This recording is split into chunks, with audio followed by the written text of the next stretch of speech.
Thailand wants you to move there on a 5-year visa called the Destination Thailand Visa, and they've made it really easy for almost anybody to move there with one big caveat that you have to stick around to hear. Now, previously, if you wanted to live in Thailand long-term, you kind of had 4 options. One of them was to start a business and get a business visa. Another one was to retire on an LTR or a retirement visa. Another was to study the Thai language and get an ED visa, or just fork over a ton of cash and get a Thai elite or privilege visa.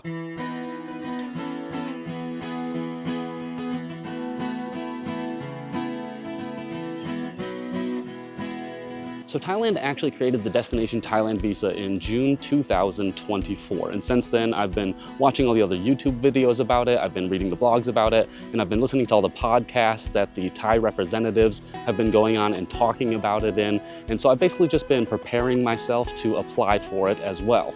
And so I'm going to run through in this video the benefits, the costs, the duration, the tax implications, and some potential pitfalls, including some that I've heard other creators recommend on YouTube that I wouldn't recommend myself, so make sure you stick around for that as well. And basically just the goal of this video is to prove to you that Thailand wants you to move to Thailand.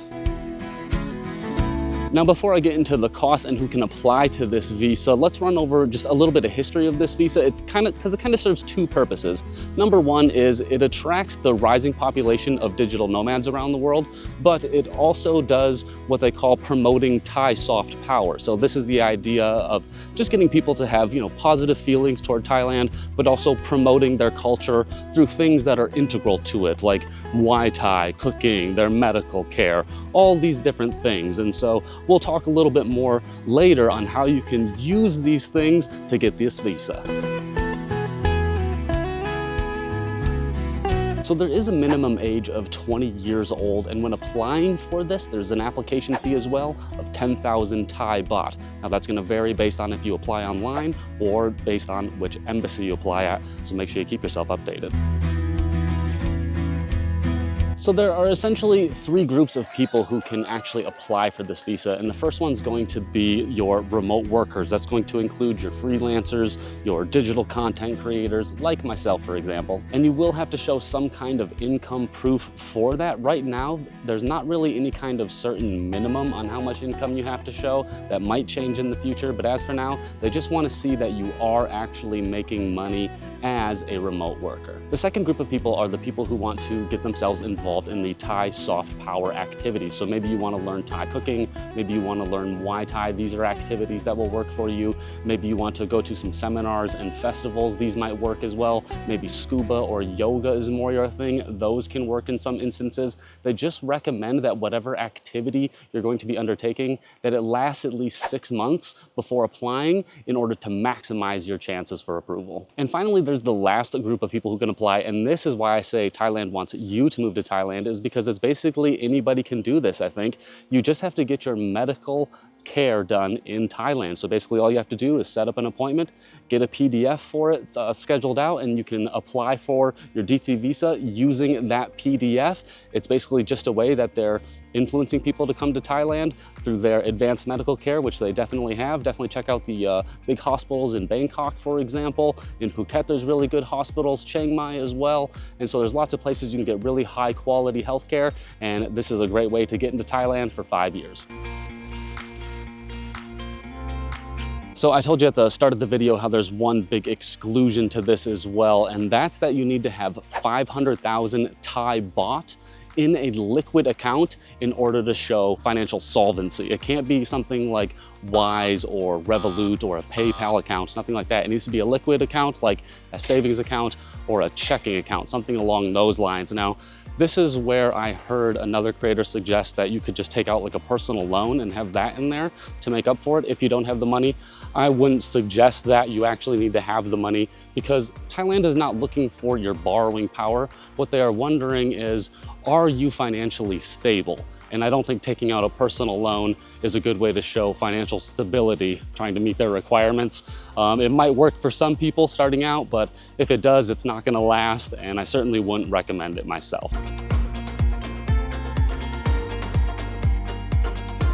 So let's head back to my place, talk about how the visa works, the benefits, the pitfalls, and how to apply.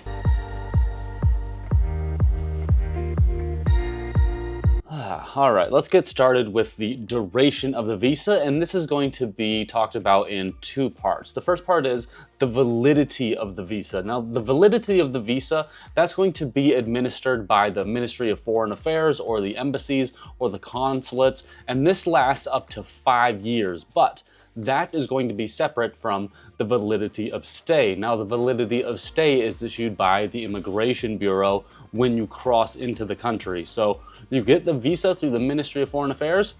That means you've passed the screening test to enter the country. Now you come in, you talk to the immigration officers at the Immigration Bureau. They decide how long your validity of stay is, and what you're going to get is up to 180 days per stay. Now, once your 180 days is over, you kind of have two options. You can either go for an extension through the Immigration Bureau, or you can leave the country and then come back in and just restart on 180 days either way. So you either get an extension for 180 days or you exit and come back in for another 180 days. But there are some differences in what's going to happen should you take either route. So if you're okay with just leaving the country and coming back in, it's going to be very easy. You just have to exit the country. Once you come back in through the Immigration Bureau, they're going to give you another 180 days right there into your visa, and you can stay again, and you can do that again and again until the validity of the visa is up, which is 5 years. Now,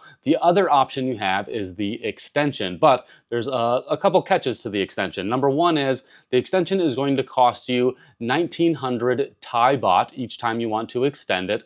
Plus, you're going to probably have to show the same kind of documentation that you showed on the initial application. So this might be showing that you're still taking like a Muay Thai course, or you might still have to show that you are working as a freelancer. It's essentially the same kind of documentation that you showed when you applied. So just remember that you'll have to do that when you're applying for an extension, but you won't have to do that if you just leave the country and come back in. Make sure you do not overstay your 180 days. The penalties can be severe, including the potential canceling of your visa. So let's talk about 7 quick benefits that you get by getting the destination Thailand visa. Number 1 is the long-term legal stay in Thailand. Obviously, this means access to lifestyle hotspots like Bangkok, Chiang Mai, Koh Samui, and Phuket. Number 2, you can get your driver's license and you can buy a vehicle while you are there as well. Number 3, when it comes to banking, some people will say that you can't bank on the DTV visa, but that's not true. You can get banking.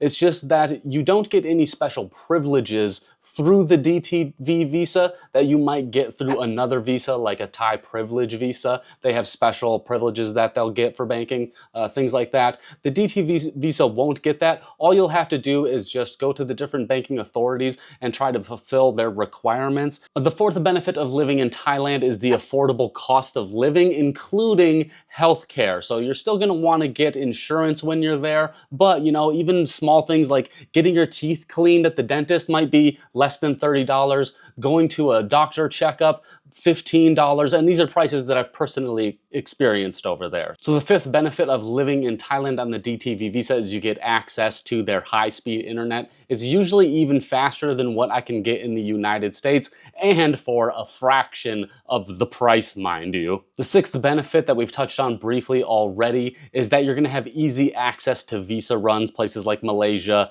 Vietnam, Cambodia, really cheap, quick flights, or even some land transfers on buses if you prefer. And the 7th benefit, which is great for parents like me, is that your dependents can be included on the DTV visa. This includes spouses and children. So let's discuss a few of the potential pitfalls before we get into talking about how to actually apply for this visa. So number 1, you can't actually get a work permit on this visa, so you're not going to be able to work in Thailand, you can't get a job in Thailand, and you can't have any Thai clients either if you are a remote worker. So no work permit.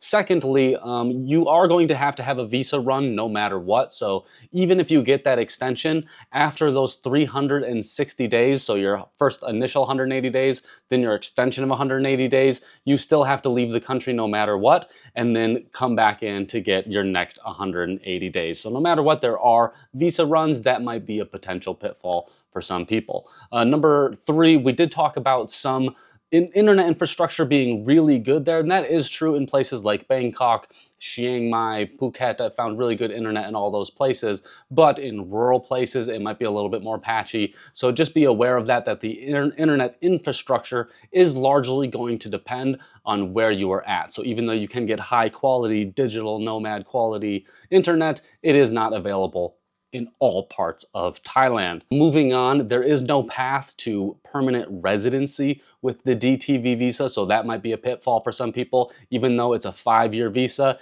you're not going to get permanent residency through it. Some other visas will allow you to do that, so that is one downside to it. The next one is that there is a bit of a tax gray area going on here. So once you spend at least 180 days in Thailand in a given year, you become a tax resident of Thailand. So all of that to say, you should just probably hire a tax consultant or a tax lawyer or something if you decide to use this and live in Thailand, just to make sure that you are staying compliant with their system. And so the final potential pitfall of applying for the DTV visa is that if it gets rejected for any reason, you are not going to get your application fee back. It's gone. You can always apply again and try again. Maybe if you tried to do it through remote worker and you got rejected, you could try it again through medical or soft power activities.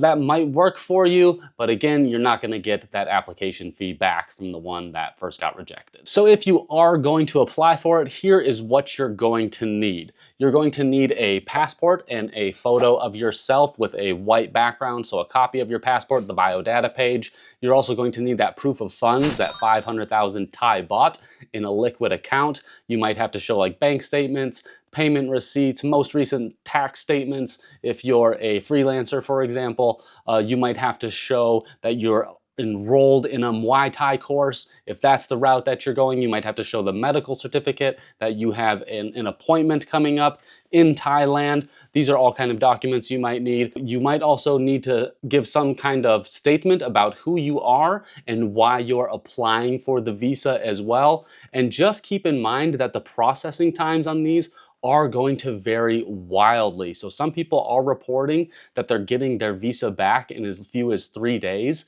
and that they can get their dependent visas back in as few as 36 hours, but don't count on that. It can take up to 4 weeks to get this visa, so make sure you are planning ahead at least 4 weeks. So they're making this option open to basically anybody. You can bring your whole family over, and this is why I say Thailand wants you to move to Thailand. So if you know you want to move to Thailand on the DTV visa already, check out the video up top right here for an example of a nice condo that I lived in Thailand, and check out the video on the bottom right here for an example of a Thai style house that I lived in.